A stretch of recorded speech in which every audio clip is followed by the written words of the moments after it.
अस्सलामुअलैकुम नाजरीन, मैं तुहाडा मेज़बान जाम हफीज़ुल्ला खंबड़ा ते तुसां दे पियो HK TV 70 ते अज मेरे भिरा कमान ते काम करने ते जाम असद साहब को कमान दे छड़िया हाथ हैं चार तो चार छड़ियाँ चाहिए जो अस HK TV 70 की वीडियो बने सूँ तो इतनी लंबी जी है ना तो छड़ी दिखेंदे से कि बहुत लंबी छड़ी है तो अस अपने इलाके के नबीपुर पहली दफ़ा इतनी लंबी छड़ी दे प्यूँ तो इतना लंबा कमान दे ये तो नाजरीन दिखेंदे से ये नाजरीन तो असा छड़ी दिखेंदे प्यूँ कमान दी बहुत लंबी छड़ी है, बहुत ज़्यादा लंबी है।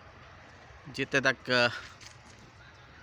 ये देखो मैं दूर तो दिखाने की कोशिश करना पाया कि बहुत ज़्यादा लंबी छड़ी है, तो करीब तो नहीं दिखाई पा सकती।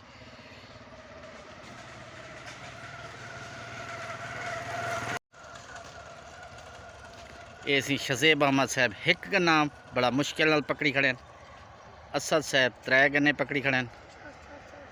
तो ये देखो सही बड़ा उच्चा कमांद है। अस्सलाम वालेकुम शज़ेब अहमद साहब। वालेकुम सलाम कर। वालेकुम सलाम। शज़ेब अहमद क्या हाल है? ठीक हाल है। एक ना के रुचा आयो सही कमान कनो कितने फुट है सही? 16 फुट। 16 फुट पूरे है। हाँ। चौखियाँ छड़ियाँ चा आयो सही?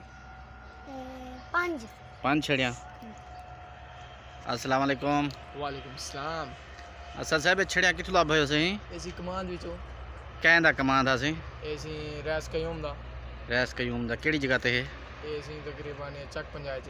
चक पंजाब दे विच कितने एकड़ है? एसी 1.5 एकड़ है ते टोटल ही में टोटल इतनी बड़ी छड़ी है? जी हां। एंदी कितनी है?